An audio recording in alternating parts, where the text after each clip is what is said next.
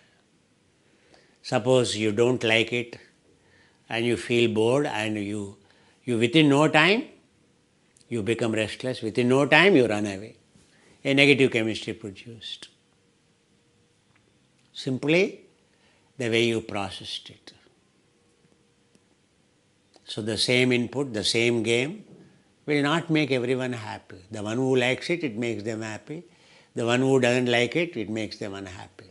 They can't sit for even 1 hour. Whereas the one who likes that game can sit even 8 hours or days together. Anything is that. Perception based, conditioned by the taste. Each one of us, we have our own taste. Birds of same feather flock together. So the same taste fellows couple becoming slaves of their taste. Understand? So the spirituality is keeping these three minds together without any object. Taking away the habit of, the judgment of liking, disliking. To stop making them search for happiness and happiness. the best way is to train them where there is no liking, where there is no disliking. That is only the way to train them. You have to keep the three minds together as an observer, not to generate a duality of good or bad. Who is observer? Observer is who is keeping the three minds together, not allowing a good or bad. That's all. A bad happening is so compassionate, oh, they are clearing my karma. Gratefulness, much more gratefulness for the troubles and for the blame game he gets.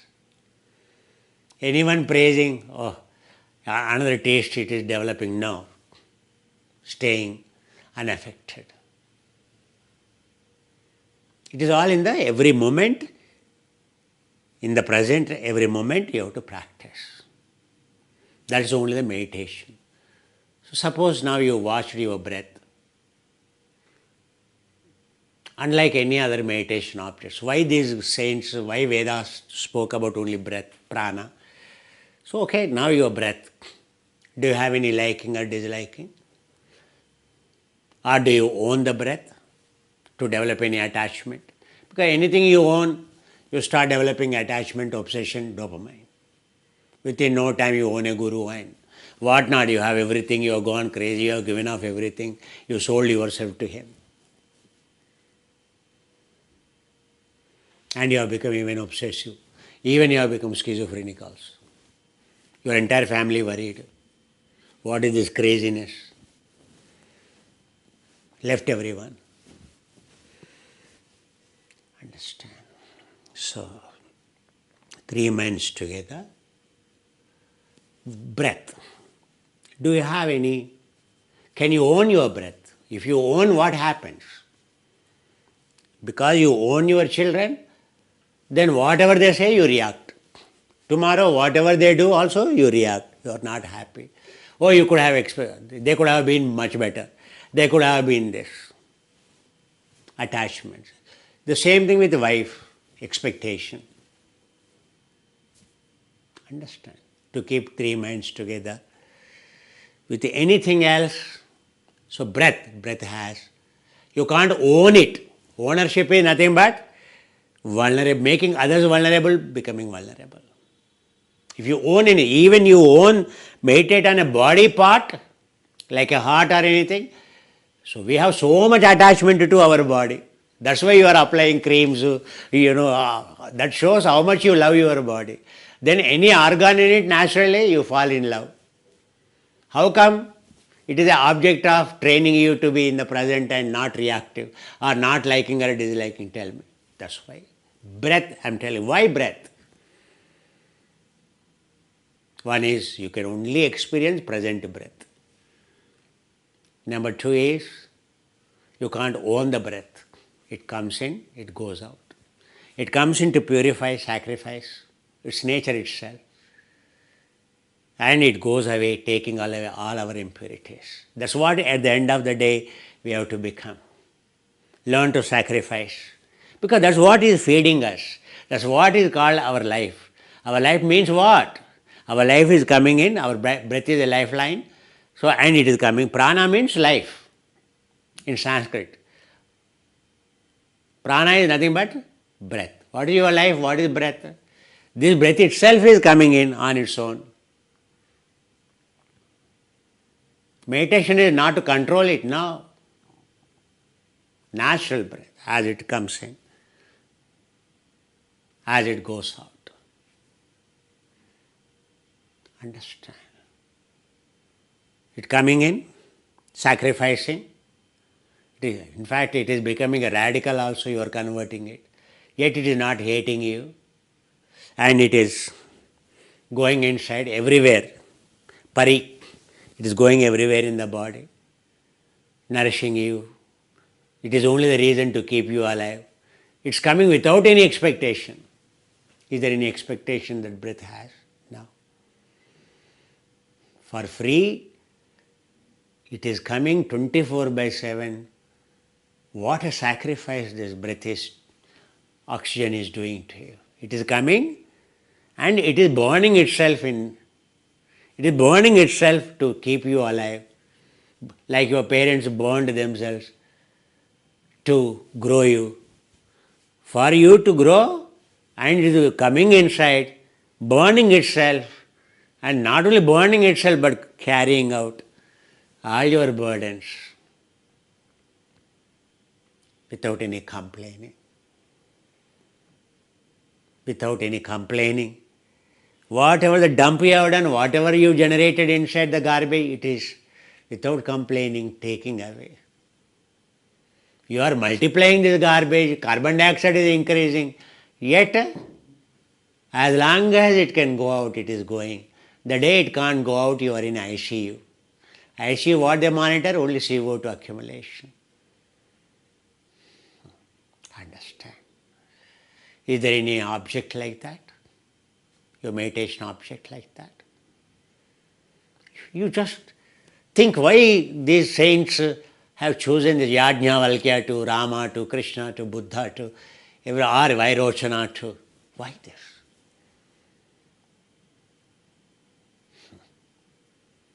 Understand. That's what we become. What we give input, that we become. That is a goal. We have to become like that. So abundance of life, abundance of love comes. If you only can become that prana yourself, what is the purpose of prani? You be like that oxygen, what it is doing. Simple. Don't blame anyone. Just give off, give off, give off, give off. Burn yourself. That's what the life is. Carrying all the burdens of the family. But yet, then are you happy? Understand. Why breath is chosen? Its quality is vairagya. Quality is tyaga, sacrifice. It is coming to give off its electrons, its richness for free to our 38.5 trillion cells. It is we are abusing what is coming free. We don't even acknowledge. I can see in the last 2 months how much you acknowledged. Understand.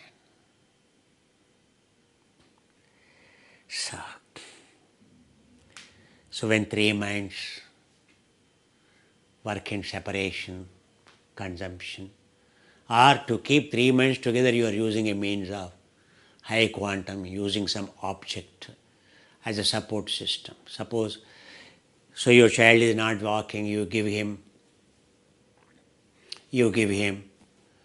so a support system. Suppose you don't give him the support system, what happens? Don't remove that, don't wean him the supporting system, what happens? He will become weak, his legs will never grow. So for some time, you have to give him that support system, conditioning, and then you have to remove it. Then only he can grow independently. Understand? Conditioning is required. But conditioning is to make you independent, not dependent. Not to make you weak, but make you strong.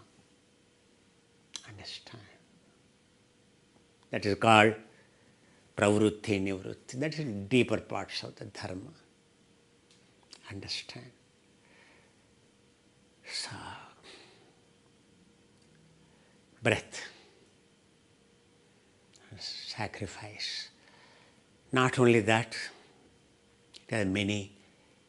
So, mind habit is, even you are looking at someone, your wife every day, why your wife is not like for you, or your husband is not like you when you first time met and fell in love, or why your workplace or why your boss is not like that.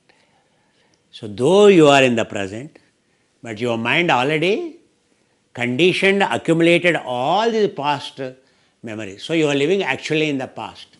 Past as a cause of your judgment, past as a cause of your suffering, past as a cause of your reaction. Simple. A meditation object has to be free from past or a future. It has to be only present. Satyam vartante vartamanam. The first principle of truth is it has to be in the present. No, it should be free from the past. It should be free from the future. Can you have your past breath? Can you have your future breath? Your entire system designed only to live in the present. Only the present breath. Present breath is your life. A stupid person will live in the past memory. That is consuming the breath, killing the prana. All our mental, all our unhappiness is living in the past. The same job, the first day when you got, you are so happy. If you only live in the present, free from past, that's what living in the present. Living in the present is not body, not your conditioned mind. Now, every moment, your mind should be free from any kind of the past judgments, past conditioning, past reactions, good or bad. Then, every day you get excited to see your children as if when they are born. Every day you get excited to see your wife as if the first time you met. Every day you get excited to go to the job as if the first day to, as the days goes, your happiness increases, your gratitude increases, your gratefulness increases. That's what your spiritual quality. You are growing spiritually. Oh, this job, squeezing, that boss is like this company is like this, my colleagues are like this. Oh my God. Stress. Simply, I tell you, stress is simply expression of ungratefulness, lack of gratitude, nothing else. Understand. The so-called mindfulness training is a mindless training. Have they taught you this crunch? What is living in the present? Living in the present is free from any of the past memory about everything. As the first time you see, you get excited. As the first time you are seeing a sun, as the first time you are seeing a winter, as the first time you are seeing a summer, and as the child is, you can see the child how happy he is because everything he is seeing first time. The principle of happiness is, if you leave the past, that is a proof of removal of your gene expression, changed gene expression. Understand? Very simple thing it is. I hate you. That day you said like this day you are like this. You now. You are always like that. I am always like, oh, yes. Children telling the same thing and parents shouting at each other the same thing, boss telling the same thing. You never delivered anything, you know. Of course, I tell to my chief mentors for different reasons. You know. So I will continue, already time, in order to make you understand what is keeping the three minds together is like, without anything. So the Viyoga is called, these minds working in separation is unhappiness. In order to keep them together, or in another word is, in order to keep them in union, without anything, communion, you call. That's called harmony. Another name is harmony. If the three minds are in harmony, happiness. If the three minds are in disharmony, unhappiness. Viyoga, yoga. What is yoga? Yoga is all 38.5 trillion cells in synchronization, all in one, mind or body, all together, all in union, all in harmony. That's what yoga. Day by day, whether you are achieving it or not. Harmony means conservation. I will show you that. Scientific experimentation of what is disharmony, what is harmony. That's what I wanted to show you today. But one video I could show you, so I'm going into next video in the next class. Grateful to you all. Gratitude to you all for giving me this opportunity. Realize what is this pool of consciousness, what is your soul search, how grateful you should be. Understand. Love you all.